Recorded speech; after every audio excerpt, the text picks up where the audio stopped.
Bonjour, bonsoir les amis. Dans cette présentation, on va parler de conduite à tenir devant une intoxication aiguë médicamenteuse. Donc, les intoxications médicamenteuses sont une des motifs les plus fréquents d'admission aux urgences et réanimation. C'est un problème de santé publique. Chez l'enfant, ils sont presque toujours accidentels, alors que chez l'adulte, ils résultent dans la majorité des cas d'une tentative de suicide. La prise en charge repose sur 4 étapes qui sont le plus souvent intriquées. On a tout premièrement l'affirmation de diagnostic, deuxièmement l'évaluation de la gravité, troisièmement on a jugé la nécessité en dehors d'un traitement symptomatique, d'un traitement évacuateur, épurateur ou bien antidotique et finalement la nécessité donc des mesures préventives. Alors, le diagnostic repose sur l'interrogatoire, les éléments anamnéstiques, ainsi que les symptômes, les investigations complémentaires, les investigations toxicologiques, ainsi des fois, en certains cas, on peut recourir à des tests thérapeutiques ou pharmacodynamiques. Dans l'interrogatoire, alors l'interrogatoire là, il doit être minutieux avec la personne intoxiquée, l'entourage et les témoins. Il va porter sur la nature du toxique, voie d'absorption, heure, la dose, les antécédents médicaux, traitement en cours, les premiers symptômes éventuels, la notion d'intervalle libre, heure du dernier repas. Est-ce qu'on a des gestes qui sont déjà effectués par l'entourage, notamment on a les vomissements provoqués, et il faut préciser le contexte. Dans le cas de tentative de suicide, on peut trouver l'emballage des médicaments, une lettre, ordonnance, des antécédents de tentative de suicide lorsqu'on a aussi un contexte conflictuel, familial ou professionnel, aussi la notion de dépression, ça, il oriente vers ce contexte. Les erreurs thérapeutiques ou bien le surdosage, surtout chez l'enfant et le sujet âgé, ils peuvent être méconnaître et ils doivent être évoqués lorsqu'on a des symptômes qui ne sont pas expliqués par une pathologie sous-jacente. Les accidents domestiques, comme on a dit dans l'introduction, surtout chez l'enfant, là, le contexte il est un petit peu clair. La toxicomanie, là, lorsqu'on a des antécédents d'abus de substances, lorsqu'on a des sites d'injection, aussi lorsqu'on a une intoxication qui se produit lors d'une soirée collective récréative. Alors là, la criminalité, lorsqu'on a un contexte ou bien on ne peut pas évoquer un autre contexte ou un autre contexte ne peut pas expliquer l'intoxication, il nécessite des investigations qui sont spécialisées. Dans l'examen physique, là, l'examen physique commence, comme toute urgence, tout premièrement par l'évaluation des grandes fonctions vitales. Après, on passe vers la recherche des signes qui sont en faveur de l'intoxication. Alors, tout premièrement, on a l'examen neurologique. Alors là, l'examen neurologique, on va évaluer l'état de conscience par le score de Glasgow. Là, dans le score de Glasgow, on peut trouver un coma agité dans les intoxications par alcool, antidépresseurs, les phénothiazines et les antihistaminiques. Et on trouve un coma qui est hypotonique, calme, dans les intoxications par benzodiazépines et barbiturique. Alors, il faut noter aussi qu'on peut trouver des convulsions dans le cas des antidépresseurs tricycliques, lithium, carbamazépine et éthiophiline, donc ils donnent des convulsions. On peut trouver une hypertonie avec syndrome pyramidal, donc dans les anomalies des réflexes osteotendineux. en cas d'intoxication avec antidépresseurs, les phénothiazines, piperazine, et on trouve un syndrome extrapyramidal en cas d'intoxication avec neuroleptiques, les myoclonies dans les intoxications avec lithium. On a les anomalies ou bien l'état pupillaire, on peut trouver un musis serré dans les intoxications avec les opioïdes et anticholinestéragiques. On trouve une midriase peu réactive dans les intoxications avec antidépresseurs tricycliques, les atropines et dérivés, cocaïne, antiparkinsoniennes. Alors, on peut trouver des hallucinations dans le cadre d'une intoxication avec antihistaminique, atropine et dérivés et antiparkinsoniennes. Et il faut noter que les signes de focalisation sont généralement absents en cas de coma toxique. Donc, comme vous notez, il y a plusieurs informations ici. Juste, je l'ai dit à titre informatif, il y a beaucoup de tableaux qui portent sur ça, mais l'intérêt, tout premièrement, c'est évaluer l'état de la conscience, présence ou non des convulsions, les anomalies de tonus et de reflux, et regrouper ça, il peut orienter vers certaines intoxications. Il faut noter aussi que le centre antipoison est une source d'informations très utile. On peut le consulter toujours pour avoir des informations. Il faut noter que lorsqu'étiologie d'une toxique d'un coma n'est pas certaine, là il faut éliminer une autre cause, notamment traumatique, vasculaire, métabolique et infectieuse, et là pratiquer des examens complémentaires nécessaires, notamment la biologie sanguine, scanner cérébral et la ponction lombaire. Les atteintes de système nerveux autonome, là ils peuvent donner des syndromes toxiques qui peuvent orienter le diagnostic. Alors, l'examen respiratoire, donc à la recherche, donc tout premièrement, calculer les fréquences respiratoires, la recherche de cyanose, SIER, sinon-comprimant, AP ou bronchospasme. Ces atteintes respiratoires, ils sont fréquents. Il s'agit le plus souvent d'une hyperventilation à l'origine périphérique par obstruction aérienne supérieure par hypotonie musculo-pharyngée ou centrale. Là, on a la dépression de la commande de la ventilation. Ou dans certaines situations, c'est la complication du coma, telle que atelectasie, pneumopathie d'inhalation ou bien pneumopathie infectieuse. Alors, l'examen cardio-respiratoire, un temps important dans l'examen physique, les troubles sont dus à des mécanismes isolés ou bien associés, ils sont fréquents. Alors, beaucoup de toxiques ayant un effet direct ou indirect sur le système cardio-circulatoire. Et là, on peut observer une hypotension, on peut observer un état de choc, soit en rapport avec une hypovolémie par perte des hydroélectrolytiques ou bien par vasodilatation pure, ou bien on a une dépression cardiogénique liée à l'action dépressive de la substance toxique. Alors, aussi, il faut faire l'examen de la température à la recherche d'une dysrégulation de la thermorégulation.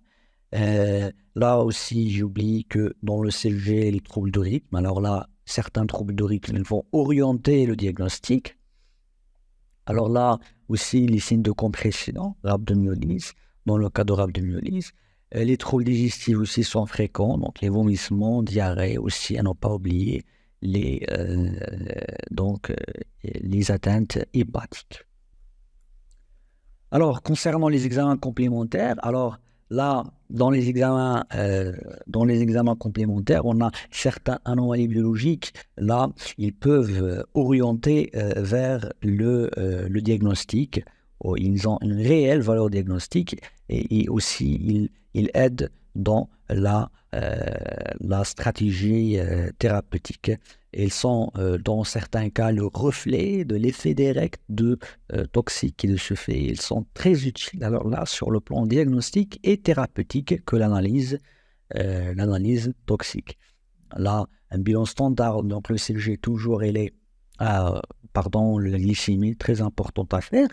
là pour la corriger si on a une hypoglycémie, parce que si on a une durée importante, bien une durée prolongée de l'hypoglycémie, il peut causer des atteintes cérébrales irréversibles. Et aussi, ce qui est très important, l'ionogrammes. Alors, concernant les analyses toxicologiques, alors là, en urgence, ils ne sont nécessaires ou bien indispensables que lorsqu'ils conditionnent la stratégie thérapeutique. Ça veut dire là la nécessité d'administration d'un chélateur, d'un antidote ou bien des doses répétées de charbon activé. Alors là, c'est le cas notamment d'une intoxication, soit par paracétamol, salicylate, dioxine, thiophiline, phenobarbital, lithium, ferme, méthanol, ethylène glycol et les métaux lourds. Là, il va conditionner le traitement.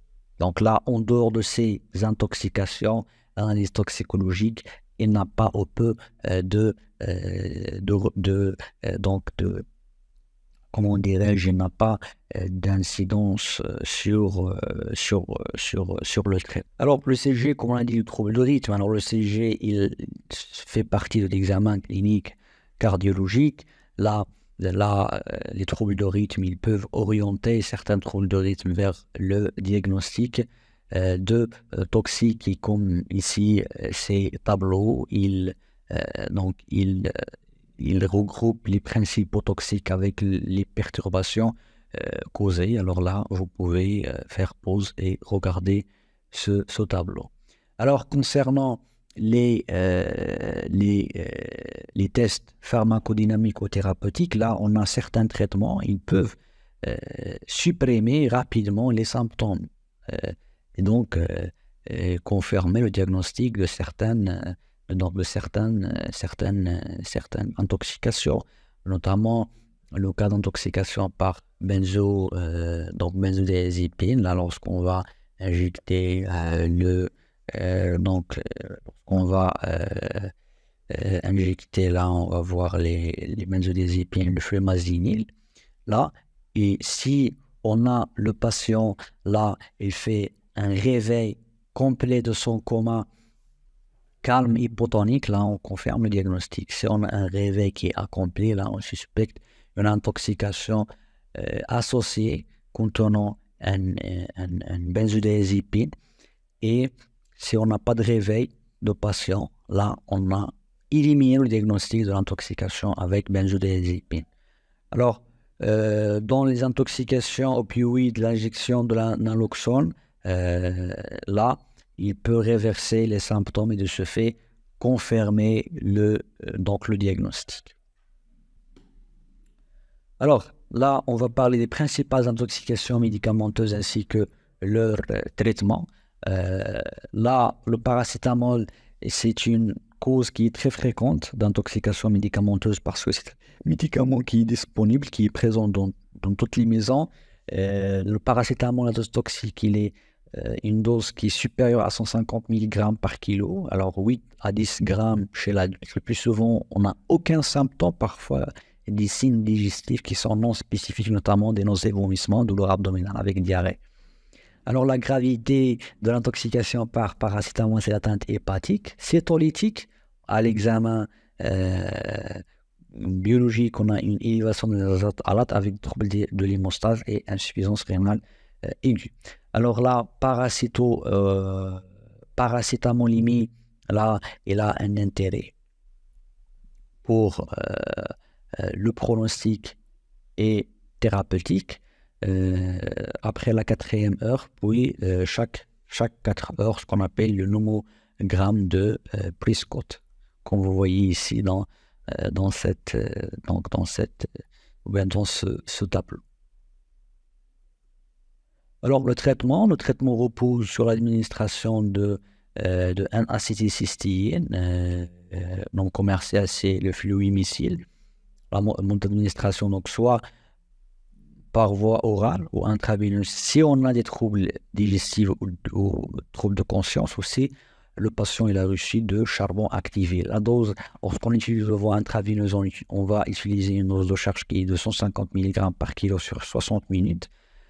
puis 50 mg par kilo dans 500 ml de sérum glycosé 5% sur 4 heures, puis on va utiliser 100 mg par kilo sur 16 heures.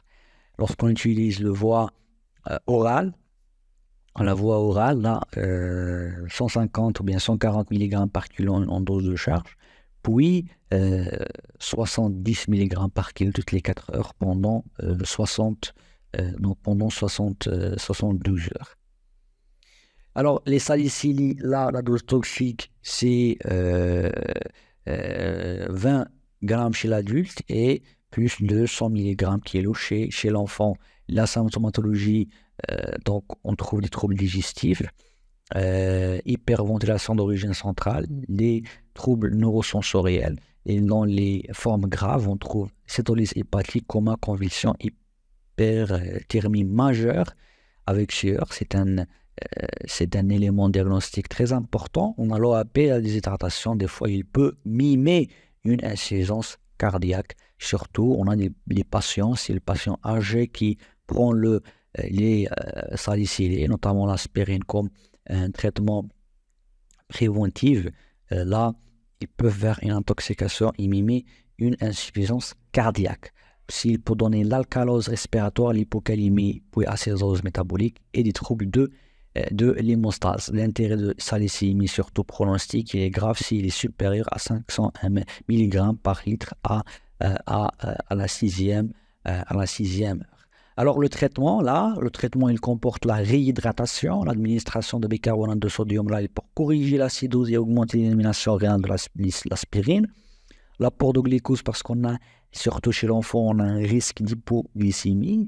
La correction de l'hyperthermie par glaçage et des convulsions par benzodiazépine. L'immobilisation peut être indiquée lorsqu'on a donc les symptômes ne régressent pas par ces mesures déjà citées.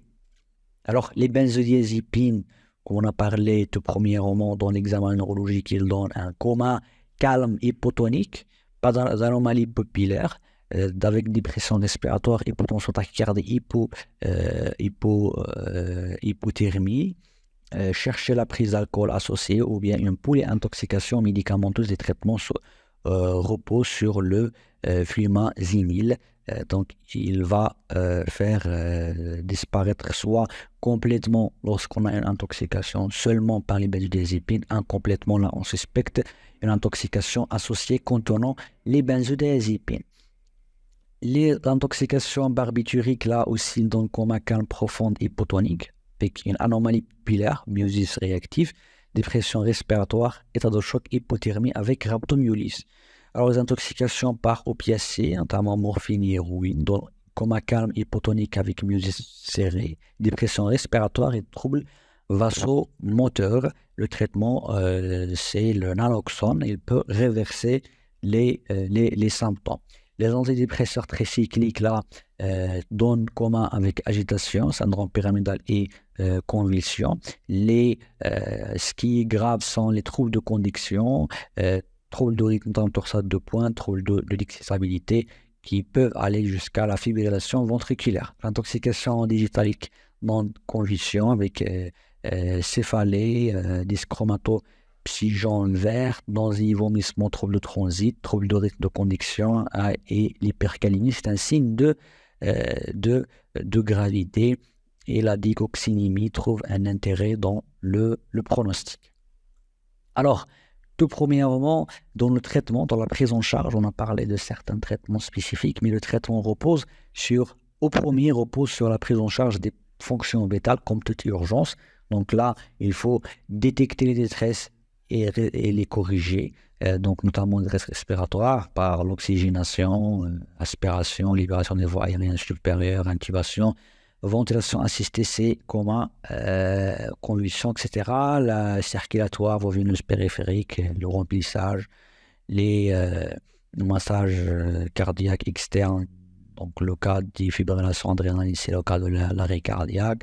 Il faut faire une surveillance, c'est-à-dire le monitorage du trouble neurologique, surtout lorsqu'on a des convulsions, le traitement anti-convulsif.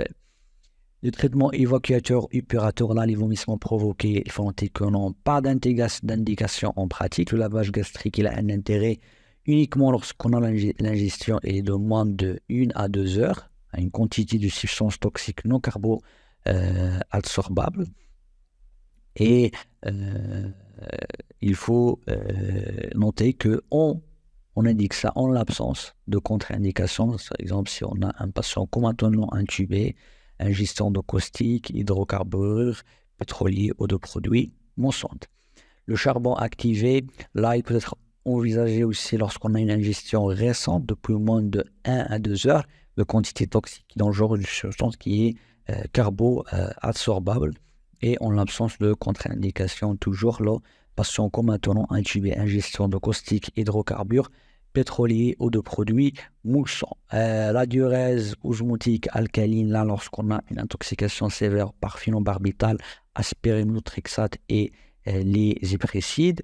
L'hémodialyse, lorsqu'on a des intoxications graves par méthanol, éthylène-glycol, lithium, metformine, et aussi lorsqu'on a une intoxication par aspirine qui ne répond pas au traitement régulier, notamment la réhydratation. Le traitement antidotique, là, toujours, il faut voir donc en tête qu'il y a un centre antipoison, il y a beaucoup d'informations pour aider dans la prise en charge. Il aide, c'est pas pour, il aide.